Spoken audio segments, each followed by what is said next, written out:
Welcome back to the channel, guys. Have I got a video for you today? This one comes courtesy of an Australian sovereign citizen, aptly named Dezi Freeman. He's been battling the courts for about 2 years with 15 appearances under his belt. You'll see why that is the case when you watch his performance in court. I'm not sure about the charges in this case, but it doesn't really matter for this video. This hearing is to determine how long the contested hearing will take. So this is not a hearing for him to air his grievances. But that's not going to stop him from trying. Just have a seat. Does this court obey the law, sir? Just have a seat. Does this court obey the law? Have a seat. Even just once? Have a seat. Mr. Prosecutor, how many police witnesses? 4, Your Honour. There's Miss Quinn, a Gary French, Walker and informant Porridge. So 2 police and 2 civilian. Now, Mr. Freeman. Yes. In terms of your defence to the matter, what do you say? How many witnesses do you have? I'll run my case where I'm going to run it, sir. Magistrate Stella Stuthridge has already progressed this matter. On the 13th of December last year. Mr. Freeman, I've asked you a question. I don't understand the question, sir. What was that? How many witnesses do you have? Witnesses? Yeah. I don't need witnesses. Okay, so you have no witnesses? Yes, that is someone recording the screen from another camera, but it's not a bad copy and the camera person doesn't move around too much. At least it's not one of those cell phone rustling in a pocket with a black screen court videos. The purpose of this hearing is to determine how long the contested hearing will take. Sir, it's not. That's not what Magistrate Stuthridge ruled, and I'm about to give you that information, and so far you suppressed me from giving that information. This matter is listed for a contest mention. It's running as a contest mention. Can I speak now, please, sir? Your question. On the 13th of December last year, Magistrate Stella Stuthridge identified serious issues I raised, being a serious abuse of process in this matter, an order that was not made according to law, and many counts of fraud and perjury by the applicant. As a result, I've implemented a voir dire that this case cannot proceed until these matters are dealt with.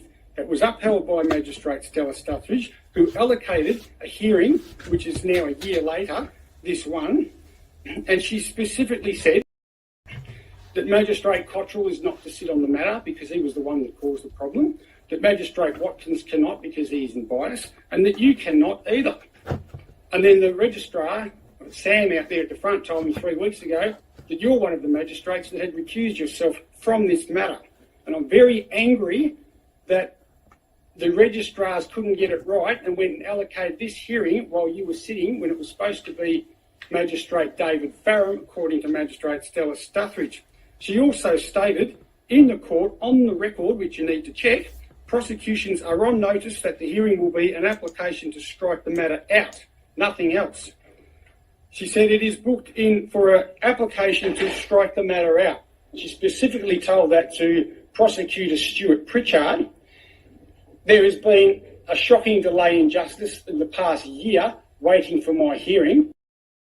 I've been back to court to try and get it heard sooner, which is a perversion of the course of justice, and I'm not ready to make any more concessions for people. I've been to court 15 times.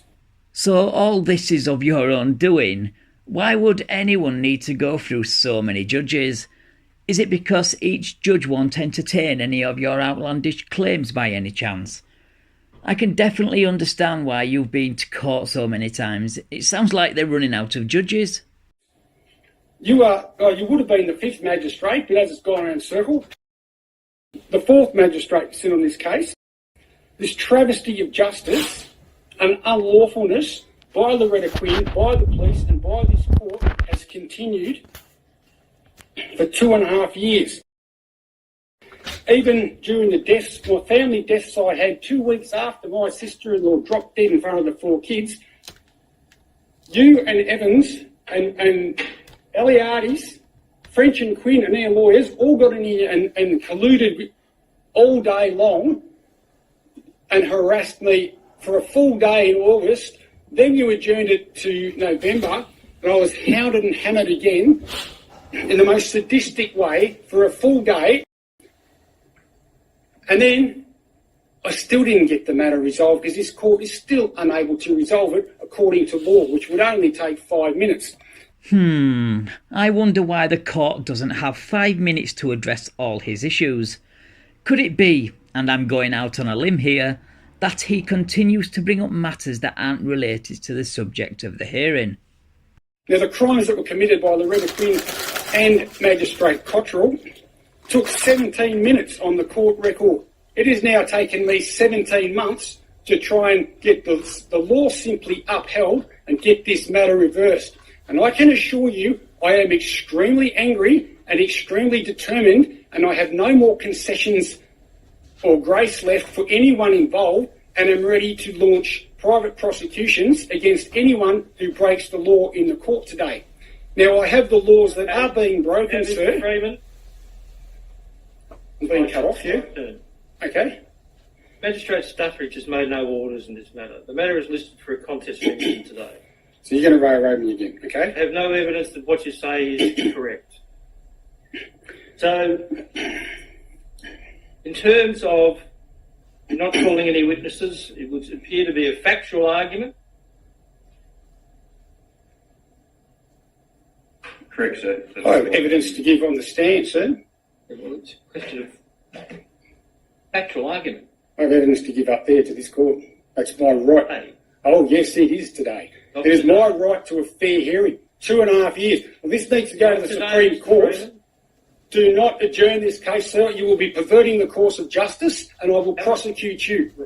Perverting the course of justice is an offence committed when a person prevents justice from being served on him, herself, or on another party.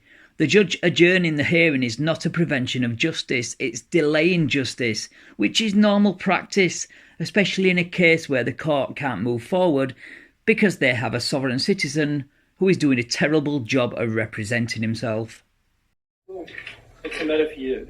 How long will this matter take, Mr. Prosecutor? I would imagine at least a day. At least a day, Your Honour. This court has constructive knowledge of perjury being committed. You'll be aiding and abetting that if you proceed. You'll be in breach of Justice Gaudron's rulings in the High Court, Nicholas versus the Queen, 1998, by proceeding in a matter that is an abusive process, and where there are other serious matters raised which have been identified by a previous magistrate. Yeah. You cannot proceed in this matter by ruling of the High Court of Australia. You're acting in criminal bias. The magistrate acting oppressively or when interested.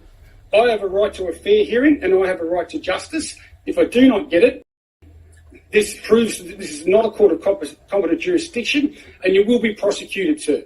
For the Supreme Court and High Court Justices listening to this recording in the future, take note the Magistrate Dunn is not allowing me to have a fair hearing, is obstructing justice and is in breach of the law.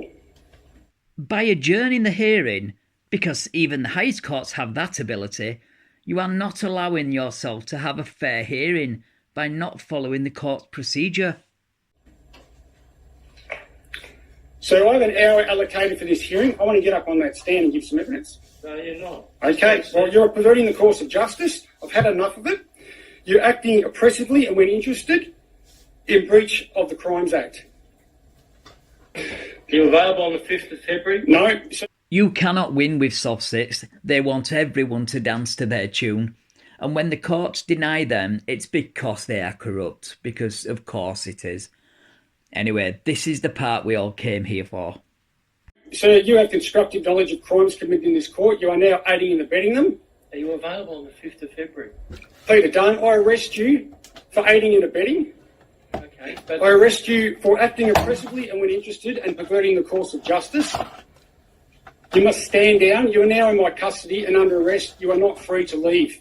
would you just mind asking... For the Supreme and High Court Justices listening to this recording in future, take note that the Magistrate is under arrest for serious crimes committed against me, as have been outlined in numerous hearings and this one. I have no choice but to make this arrest under Section 458 of the Crimes Act, which is my lawful right to do so.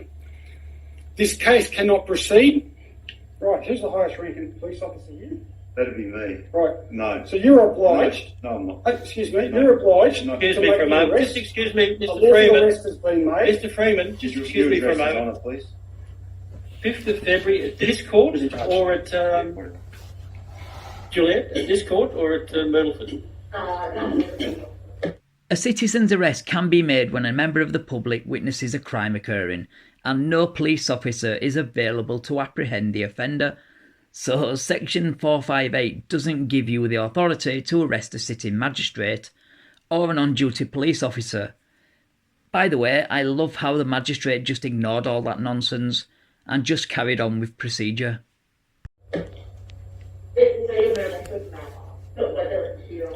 Well, I need to know now whether it's Myrtleford or is it 5th of February a Myrtleford Day? It is a Myrtleford Day. Okay, 5th of February at Myrtleford. Mr. Doss, I arrest you as well for malfeasance of public office and refusing to do your duty. All right? And your other charges will be added to that. Okay? So for the court record, for the Supreme Court and High Court, just as listening to this recording, you're both under arrest. This matter has stopped. You are not free to leave. You are in my custody. If you leave, you will be escaping lawful custody and resisting arrest.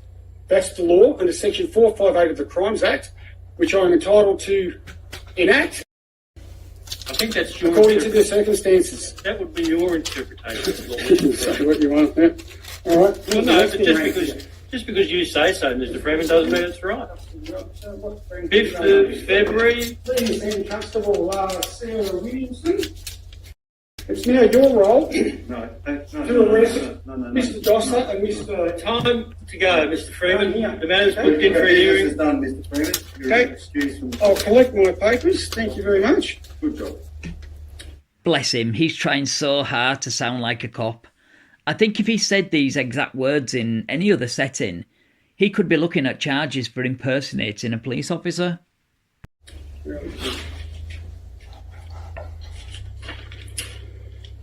Absolutely disgusting. Shameful.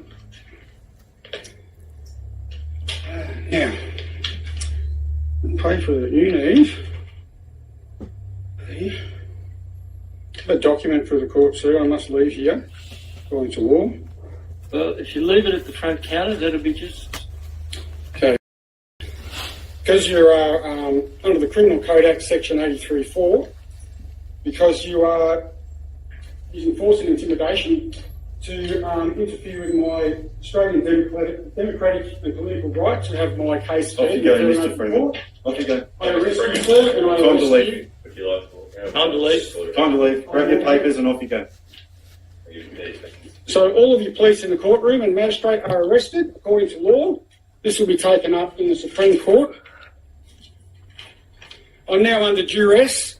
I fear for my safety, given that there are 4 armed criminals. Your phone and all your bits and pieces. 4 armed criminals surrounding me in an intimidating manner. I'm under duress. Well then leave. The hearing is over because you don't know how to conduct yourself properly.